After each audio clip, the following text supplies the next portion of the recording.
இந்த உலகத்தோட 50 மிகப்பெரிய பேரரசுகளில் 39வது இடத்துல இருக்க பேரரசு தான் கிழக்கு துருக்கி காகனேட். இதோட தலைநகரம் ஒர்துபாலிக்.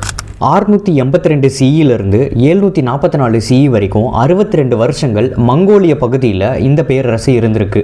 அரசர் எல்ட்ரிஸ் காகனால் தோற்றுவிக்கப்பட்ட இந்த பேரரசை ஒரே டைமில் 8லிருந்து 10 ஆட்சியாளர்கள் ஆட்சி செஞ்சுருக்காங்க. கால்நடைகளை வளர்த்து விற்கிறது, வணிக பொருட்களை ஏற்றுமதி பண்ணுறது, சீனாவுக்கும் மத்திய ஆசியாவுக்கும் நடுவில் இருக்க வணிக பாதையை கட்டுப்படுத்தி அதிலிருந்து வர வருமானம் தான் இந்த பேரரசோட பொருளாதாரத்துக்கு உதவி இருக்கு.